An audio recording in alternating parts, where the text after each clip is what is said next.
Buka Alkitab kita sama-sama, kita akan melanjutkan pembahasan kita 33 kesamaan pengajaran dasar Yesus dengan Paulus. Kita sekarang sudah masuk pada pembahasan yang ke-7 dan dalam pembahasan ke-7 kita sedang belajar Yesus adalah jalan satu-satunya pada Bapa. Dan berkali-kali saya tegaskan penulis Alkitab adalah Allah itu sendiri. Penulis Alkitab adalah Allah itu sendiri. Di dalamnya boleh ada sekitar 150 penulis, boleh sekitar 40 penulis, boleh sekitar 1500 tahun, tetapi semua diilhamkan oleh Roh Allah. Amin. Jadi karena itu kita nggak bisa bilang, oh perjanjian lama dan perjanjian baru berbeda. Karena diilhamkan oleh Roh Allah. Sama-sama bilang sama saya, diilhamkan oleh Roh Allah. Kita nggak mungkin bisa bilang, oh Mazmur dan perjanjian baru, nabi-nabi berbeda, oh Paulus dengan Yesus berbeda. Saudaraku yang kasih dalam Tuhan, kalau kita tidak memahaminya secara dalam, kita bisa punya pandangan seperti itu. Karena masing-masing melihat dari sudut yang berbeda. Tetapi inti Alkitab adalah kasih Allah. Inti Alkitab apa saudara? Kasih Allah. Dan kasih Allah menyelamatkan manusia. Sehingga barang siapa yang percaya tidak binasa melainkan beroleh hidup yang kekal. Sehingga kalau kita perhatikan baik Yesus maupun Paulus menjelaskan hal yang sama. Bahwa tidak ada jalan lain. Yang setuju sama saya bilang tidak ada jalan lain. Hanya Yesus. Amin. Ini yang kita mau belajar. Buka Alkitab kita sama-sama. Apa yang Yesus ngomong tentang hal itu? Klik. Aha. Yohanes 14 ayat 5 sampai 7. Kata Thomas kepadanya, Tuhan, kami tidak tahu kemana engkau pergi. Jadi bagaimana kami tahu jalan ke situ? Kata Yesus kepadanya, akulah jalan dan kebenaran dan hidup. Dalam bahasa Ibraninya dibilang, Hehodos, Healetia, dan Hezoe. Dia jalan, dia kebenaran, dia juga apa saudara? Hidup. Tidak ada seorang pun, sama-sama bilang tidak ada seorang pun yang datang kepada Bapa kalau tidak melalui aku. Saya sudah pernah jelaskan buat saudara, ada banyak orang yang akan protes dan bilang, bagaimana Abraham bisa sampai kepada Bapa pada Yesus belum lahir? Bagaimana Musa bisa sampai kepada Bapa? Bagaimana Ayub bisa sampai kepada Bapa? Bagaimana Daud bisa sampai kepada Bapa? Sementara Yesus belum mati dan disalibkan. Tapi Alkitab bilang keselamatan kita karena iman.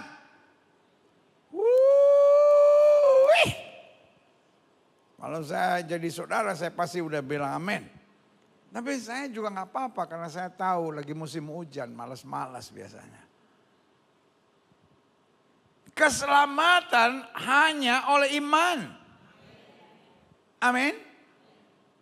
Jadi bukan harus melihat dulu. Karena ketika manusia jatuh dalam dosa, Tuhan langsung persiapkan jalan. Yaitu dalam Kejadian 3 ayat 15. Keturunan perempuan akan menghancurkan kepala ular.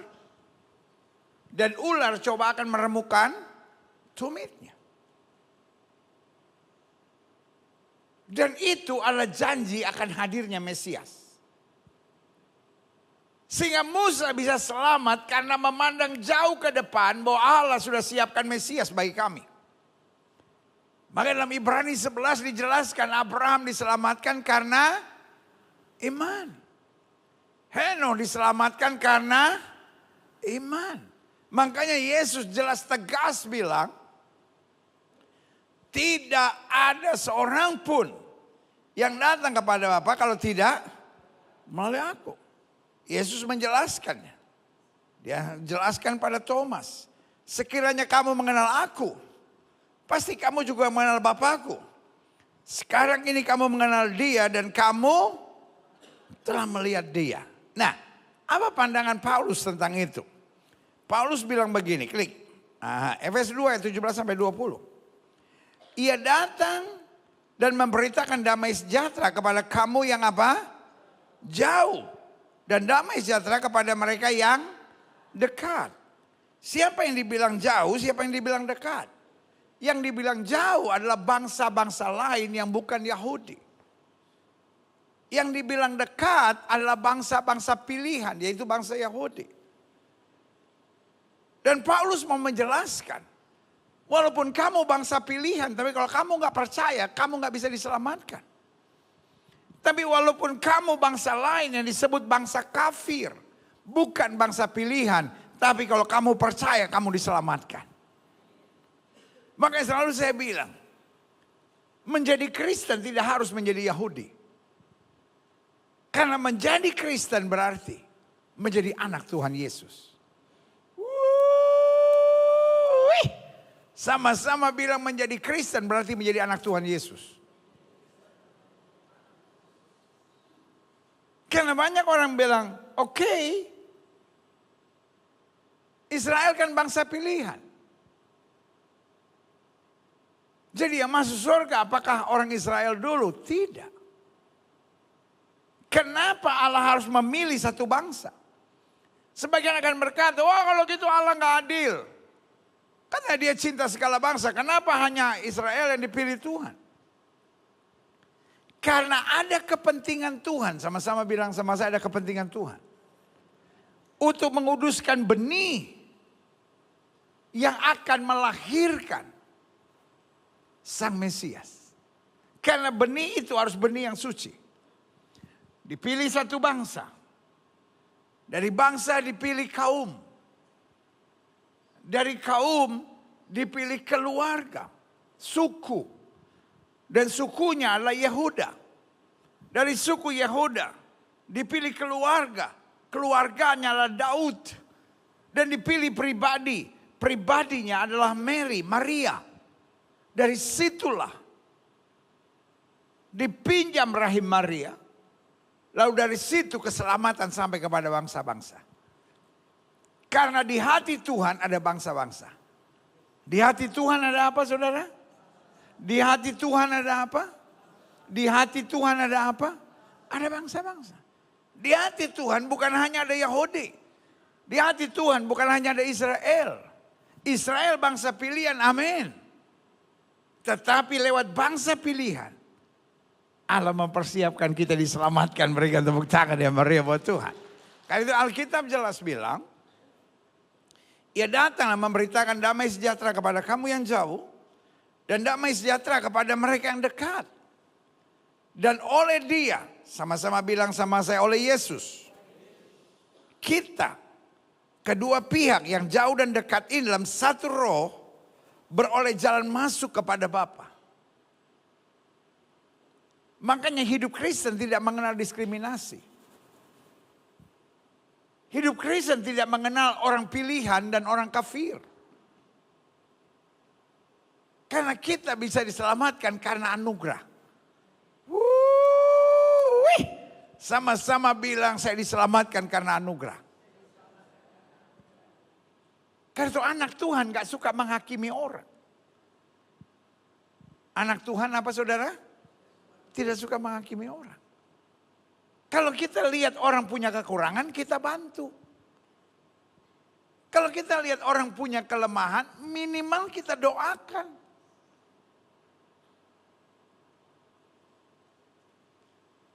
Dunia ini terlalu banyak hakim. Dan yang lebih mengerikan lagi, apalagi di mana saudara di gereja. Kadang-kadang di gereja lebih banyak hakim daripada di pengadilan. Saudara pakai lipstik agak merah sedikit, diomongin orang.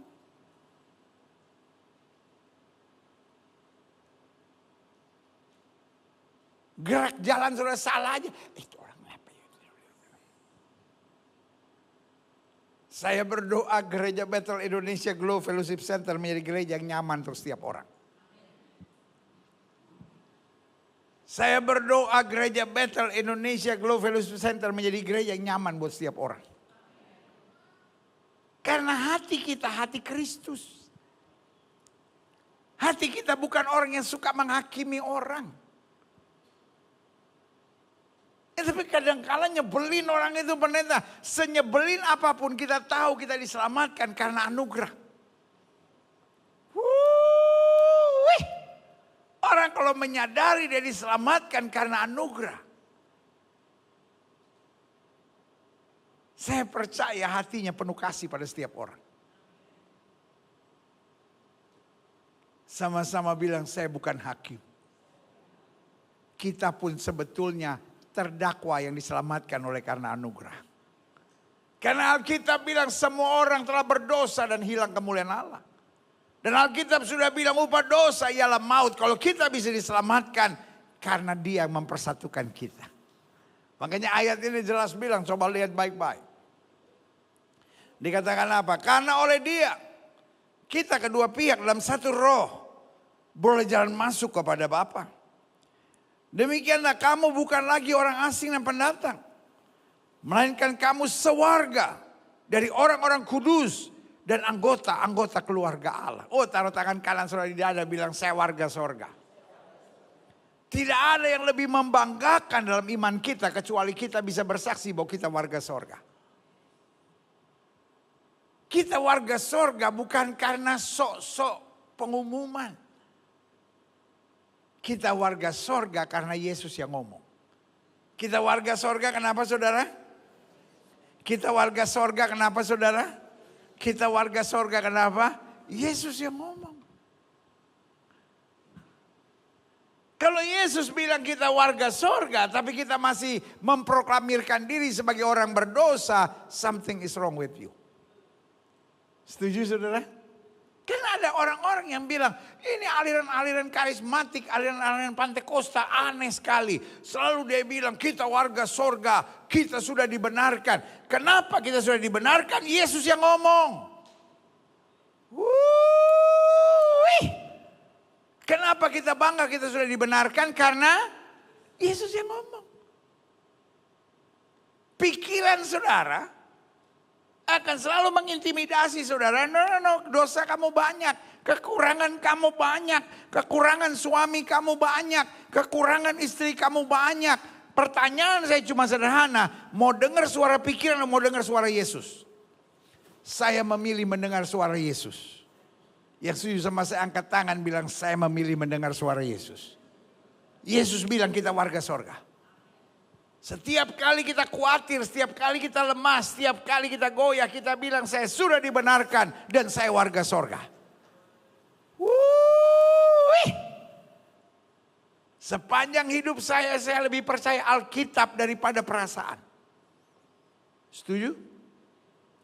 Yang setuju sama-sama bilang sama saya lebih percaya Alkitab daripada perasaan. Saudara-saudara yang ada di rumah ketik live chat saudara, saya lebih percaya Alkitab daripada perasaan. Dan ini poin penting dalam iman Kristen. Karena ada banyak orang lebih mengedepankan perasaan. Ya saya sih tahu Tuhan udah tolong saya, tapi perasaan saya bilang, iman gak pakai perasaan. Iman pakai keyakinan. Apa saja yang firman Tuhan katakan itu yang saya percaya. Amin.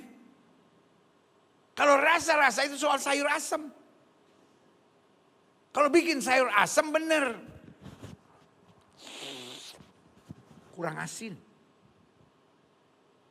Kurang asam. Gak ada rasanya. Tapi kalau iman, saya tidak mau biarkan perasaan saya mengendalikan iman saya. Saya sudah dibenarkan. Saya warga sorga. Alkitab ngomong begitu. Berarti saya berhak menikmati anugerah kemuliaannya. Mereka tepuk tangan yang beri buat Tuhan. Makanya saya ulangi sekali lagi. Demikianlah kamu bukan orang asing dan pendatang. Melainkan kawan sewarga dari orang-orang kudus dan anggota-anggota keluarga Allah. Kita baca secara profetik sama-sama bilang saya bukan lagi orang asing dan pendatang. Melainkan kawan sewarga dari orang-orang kudus anggota-anggota keluarga Allah. Amin. Yang dibangun di atas dasar para rasul dan para nabi dengan Kristus Yesus sebagai batu penjuru. Makanya saya jelaskan demikian. Klik.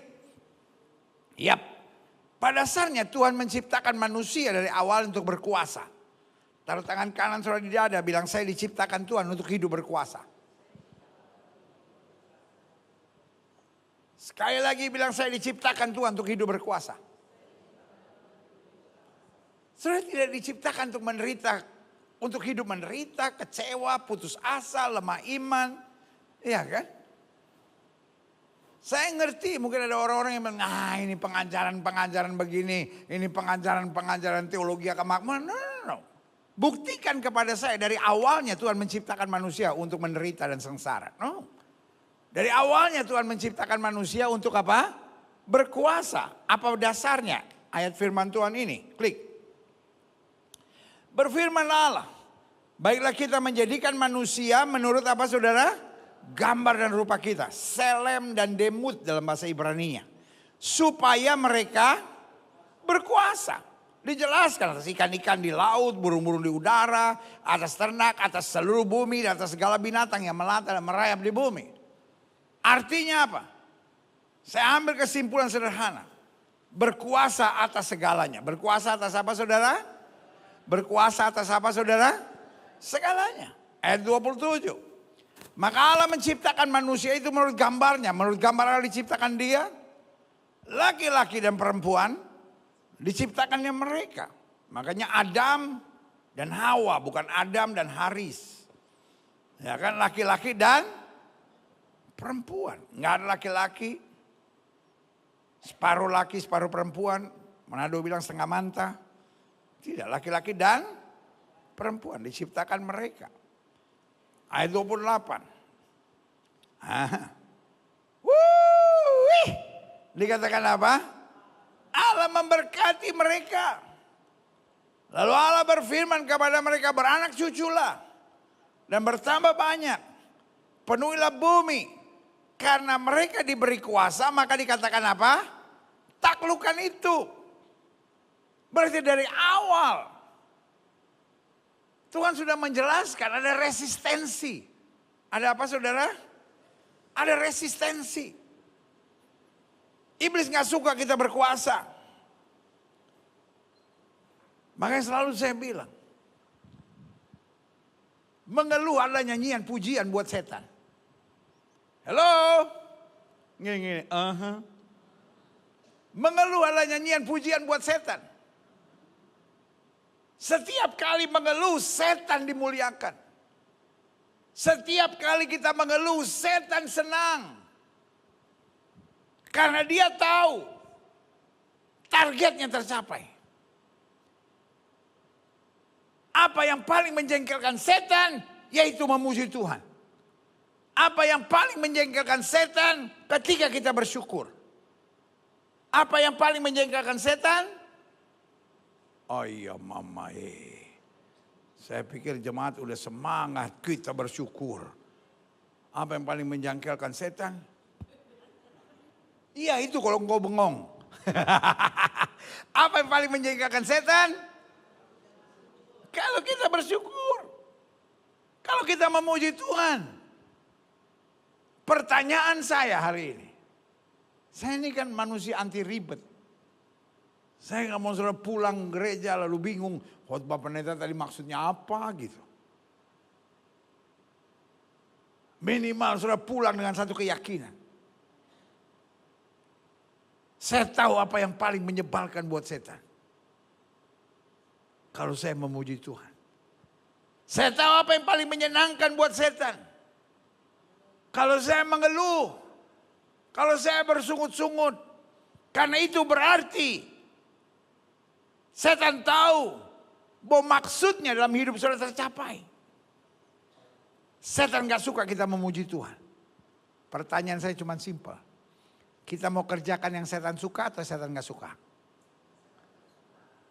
Yang kita mau kerjakan yang setan suka atau yang setan gak suka? Ingat, setiap kali engkau mengeluh, Ada setan yang sedang menari-nari dan berkata, terus lanjut. Tapi setiap kali kau bersyukur. Ada setan yang rapat, kumpulin semua pasukan yang bilang, kenapa Gilbert bersyukur lagi? Kau serang lebih keras lagi. Supaya dia tidak ada waktu untuk memuji Tuhan. Berarti setiap kali kita memuji Tuhan, kita menghancurkan segala pekerjaan iblis. Dan setiap kali kita mengeluh dan bersungut, kita masuk dalam gelombang kegiatan iblis tersebut. Saya berdoa jemaat Gereja Bethel Indonesia Glow Fellowship Center menyadari hal ini. Sehingga apapun yang terjadi, kita tahu. Kalaupun ada tantangan di depan kita, tugas kita bukan mengeluh. Tugas kita apa saudara? Sama-sama bilang sama saya, taklukkan itu. Kalau ada masalah apa yang harus kita buat? Sama-sama bilang sama saya, taklukkan itu. Kalau ada masalah apa yang harus kita buat? Kalau ada masalah apa yang harus kita buat? Kalau ada masalah apa yang harus kita buat? Taklukkan itu. Karena Tuhan sudah beri kuasa. Makanya Alkitab bilang roh di dalam kita lebih besar dari roh yang alam dunia ini. Kita diciptakan Tuhan untuk apa? Berkuasa. Jadi kalau lihat ada tantangan, jangan mengeluh. Bersyukur. Lalu taruh dalam pikiran kita. Roh di dalam saya lebih besar. Saya harus taklukkan masalah saya.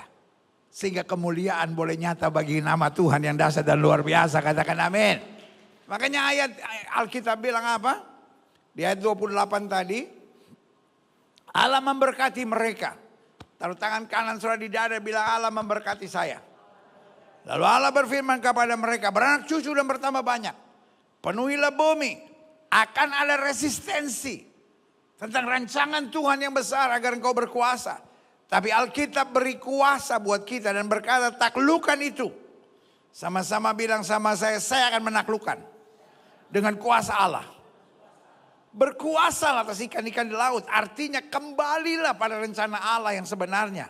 Berkuasa ikan-ikan di laut. Burung-burung di udara dan atas segala binatang yang merayap di bumi. Klik. Nah saya simpulkan begini. Apa artinya berkuasa? Apakah kita harus jadi orang arogan? Apakah kita harus jadi orang kepala batu? Haruskah kita jadi orang yang bersikap seenaknya? Karena kita berkata, kan Tuhan beri kuasa buat saya. Berkuasa di sini, saya catat ada 3 hal penting. Yang pertama berkuasa artinya ada rasa aman untuk hari ini. Dan ada kepastian untuk hari esok.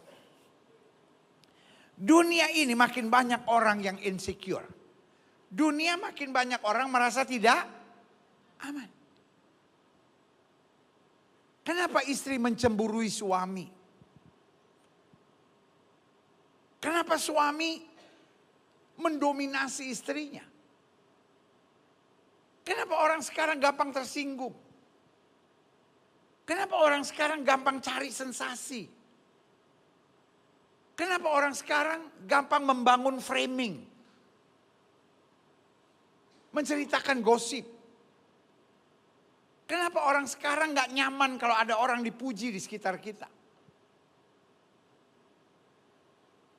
Ibu itu kayaknya pintar ya. Ya sih pintar, tapi kalau menurut saya genit orangnya. Kita senang banget cari kekurangan orang. Kita senang sekali cari kejatuhan orang gitu. Karena kita feel insecure. Kita rasa nyaman kalau dipuji. Kita rasa nyaman kalau semua orang lebih jelek dari kita. Saya percaya hidup Kristen adalah hidup yang aman. Kenapa kita aman? Karena kita tahu roh di dalam kita lebih besar dari roh yang dalam dunia ini.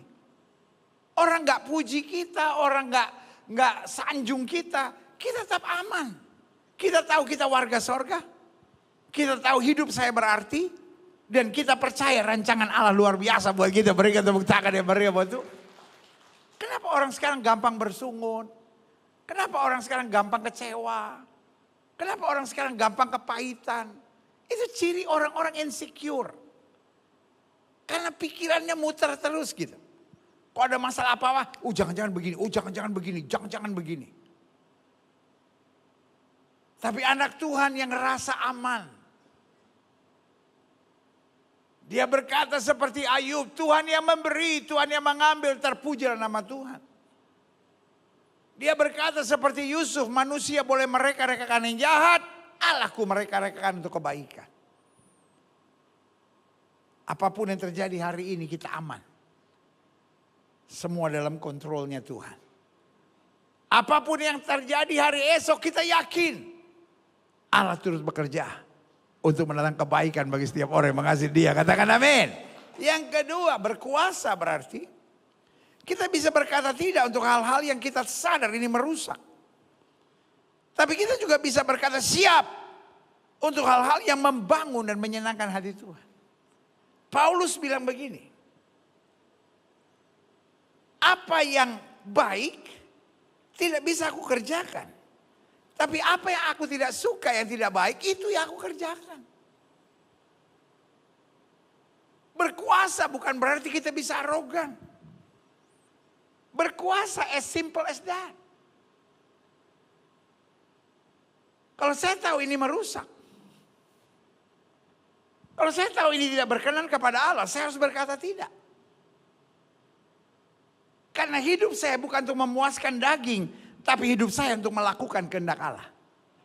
Yang setuju sama saya bilang hidup saya untuk melakukan kehendak Allah. Karena selama saya cari kerajaan Allah serta kebenarannya, semuanya akan ditambahkan dalam hidup kita. Kita kadang-kala bukan soal baik atau benar. Kita kadang-kala soal enak dan menguntungkan.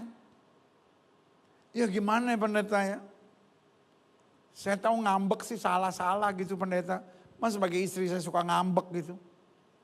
Tapi habis gimana sih pendeta? Kalau saya nggak ngambek-ngambek nanti saya diinjek-injek gitu. Jadi pikiran kita pikiran duniawi banget gitu. Berkuasa berarti. Kalau saya tahu ini merusak saya akan berkata tidak. Tapi kalau saya tahu ini benar dan berkenan kepada Allah. Meskipun saya harus menabur dengan air mata, saya yakin saya akan menuai dengan sorak-sorai. Berikan tepuk tangan yang meriah buat Tuhan. Yang ketiga, berkuasa di sini. Berarti yang pertama, feel secure. Dikritik, dihina, diserang orang, kita secure. Kita tahu hidupku hanya ditentukan oleh perkataanmu. Amin. Yang kedua, kita berani berkata tidak untuk hal-hal yang merusak. Tapi kita juga berani berkata siap untuk hal-hal yang membangun dan menyenangkan hati Tuhan. Yang ketiga, berkuasa di sini. Apapun yang terjadi, saya yakin bahwa saya selalu akan mendapat yang terbaik. Itu yang namanya berkuasa. Jadi melewati lembah kekelaman sekalipun kata Daud, aku tidak takut bahaya.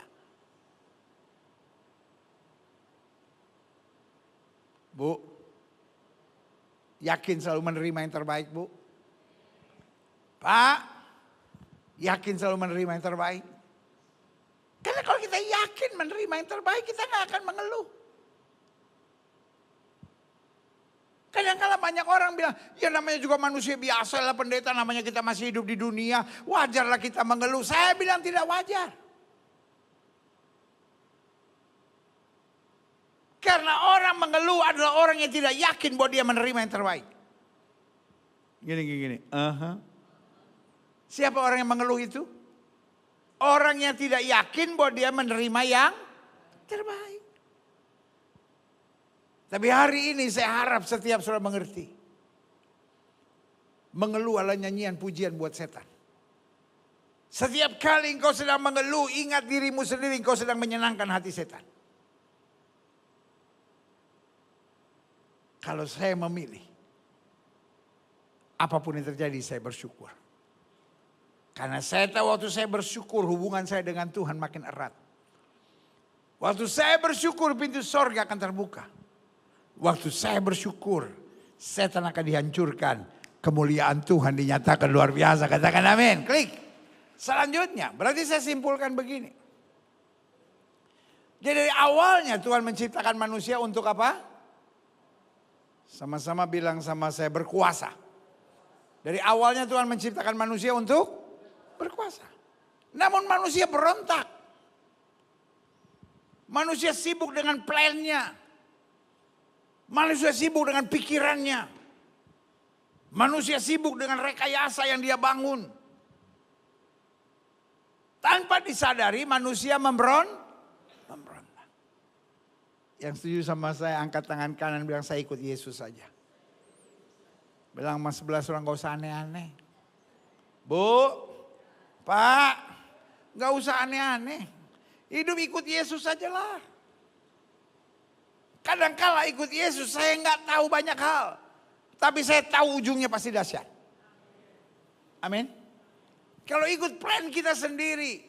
Awalnya kelihatannya asik, perhitungannya luar biasa. Ujung-ujungnya kecewa saudara-saudara. Saya bilang aja, saya mau ikut Yesus saja. Amin. Lanjut, klik. Karena semua orang telah apa? Berbuat dosa, gak ikut Yesus. Gak ikut jalannya Tuhan, gak ikut maunya Tuhan. Sehingga kehilangan apa? Kemuliaan Allah. Tetapi oleh kasih karunia. Sama-sama bilang masih ada kasih karunia. Kita dibenarkan dengan cuma-cuma karena penebusan dalam Kristus Yesus. Ayat 25 perhatikan baik. Kristus Yesus telah ditentukan Allah menjadi apa saudara? Jalan pendamaian yang jauh dibuat menjadi dekat. Karena apa? Karena iman dalam darahnya. Hal ini dibuatnya untuk menunjukkan keadilannya. Karena ia telah membiarkan dosa-dosa yang telah terjadi dahulu pada masa kesabarannya. Manusia kehilangan kemuliaan Allah. Menjadi manusia yang selalu cemas. Menjadi manusia yang selalu berpikir negatif. Menjadi manusia yang cenderung kecewa dan kepahitan. Tapi Tuhan memberikan apa saudara? Sama-sama bilang sama saya jalan pendamaian. Klik. Jadi dari pihak Allah. Yang Allah persiapkan. Adalah apa saudara? Jalan. Coba lihat ayat ini. Klik. Yohanes 14 ayat 6. Akulah jalan dan kebenaran dan hidup. Tidak ada seorang pun yang datang kepada Bapa kalau tidak melalui aku. Jadi manusia kehilangan kemuliaan Allah. Sama seperti handphone tidak ada charge-nya. Handphonenya tetap hebat dengan fitur-fiturnya.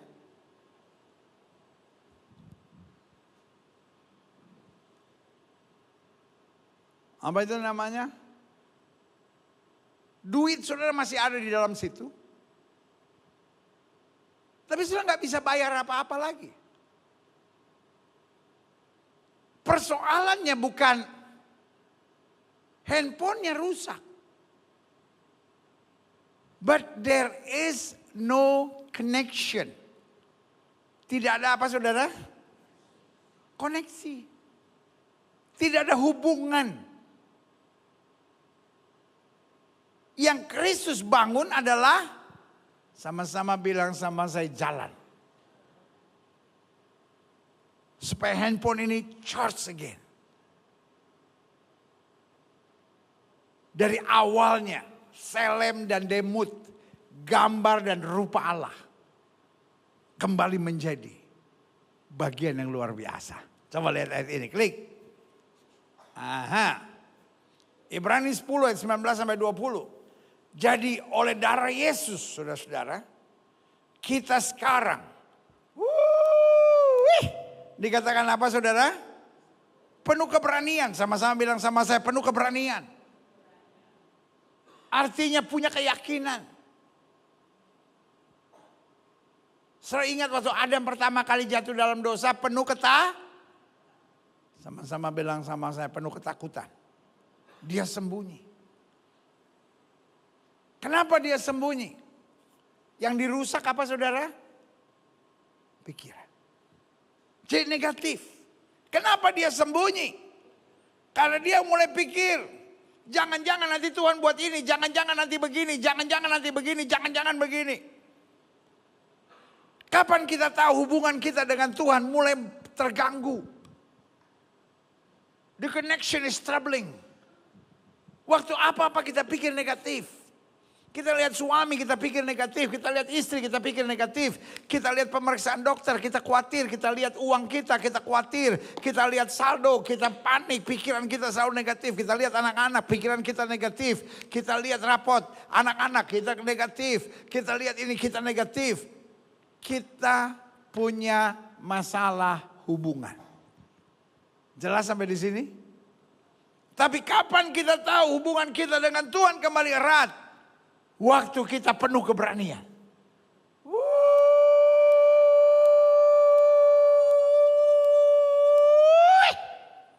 Sama-sama bilang penuh keberanian. Waktu kita lihat persoalan dan kita tahu Tuhan beserta saya. Sahabat Mesa Abednego bilang kalau Tuhan yang kami sembah sanggup tolong, dia tolong. Tapi perlu Tuanku Raja ketahui kalau Tuhan yang kami sembah tidak sanggup tolong. Untuk menyembah dewa Tuanku Raja kami tidak mau. Amin. Saudara bisa lihat gak antara penuh ketakutan dengan penuh keberanian. Saya berdoa hari ini di hadapan Tuhan. Supaya setiap saudara pulang gereja penuh keberanian. Saudara bisa mengalahkan pikiran negatif. Dan punya keyakinan. Bahwa Tuhan pembelaku memberikan kemenangan yang gilang gemilang. Katakan amin. Selanjutnya klik. Berarti saya simpulkan. Yesus adalah jalan yang baru. Klik. Yang pertama. Jalan yang membereskan manusia dari kutuk dan belenggu dosa. Kenapa kita hidup dalam ketakutan? Karena kuasa kutuk dan belenggu merusak segala-galanya. Kita jadi orang yang menyimpan kepahitan. Kita jadi orang yang penuh kekecewaan. Kita jadi orang yang pikiran negatif. Tapi kita mau dikembalikan Allah dalam citra murah-murah sebagai warga kerajaan sorga. Amin. Yang kedua, Yesus adalah jalan yang baru. Jalan yang memastikan kita sebagai warga sorga menjalankan misi agung di dunia. Sama-sama bilang sama saya. Tugas saya menjalankan misi agung. Sama-sama bilang tugas saya menjalankan misi agung. Sorry untuk bilang ini. You are very important. Kadang-kala kita gak sadar bahwa hidupmu penting. Tuhan membebankan misi agung kepada setiap saudara. Tapi setan sibukkan kita dengan masalah.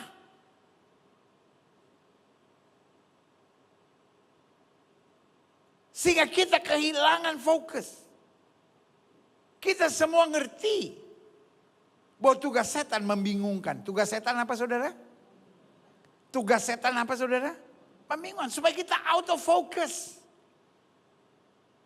Supaya fokus kita gimana kutil kita hilang. Fokus kita gimana kerut-kerut di wajah kita hilang. Fokus kita supaya ketombe kita hilang. Ada aja persoalan kita. Tapi kita warga sorga yang harus menjalankan misi agung. Dan saya berdoa. Pagi hari ini. Saya kembali menerima. Keyakinan. Ada misi agung dalam hidup saya. Saya harus buat yang terbaik bagi kerajaan Allah. Berikan tepuk tangan yang meriah buat Tuhan. Yang terakhir. Saya undang pemain musik maju ke depan. Berarti. Yesus adalah jalan yang baru. Jalan yang menguatkan kita. Untuk selalu berkemenangan atas serangan yang coba memisahkan kita dari kasih Kristus. Tadi saya bilang ada apa saudara? Sama-sama bilang ada resistensi. Ada apa saudara? Resistensi. Iblis gak suka lihat hidup saudara berkemenangan. Iblis gak suka lihat saudara jalankan misi agung. Dan hari ini doa saya buat saudara. Supaya setiap saudara kembali menyadari. Ada jalan yang baru. Yang Tuhan persiapkan buat saya. Untuk saya kembali ke jalan kemenangan itu. Berikan tepuk tangan yang meriah buat Tuhan.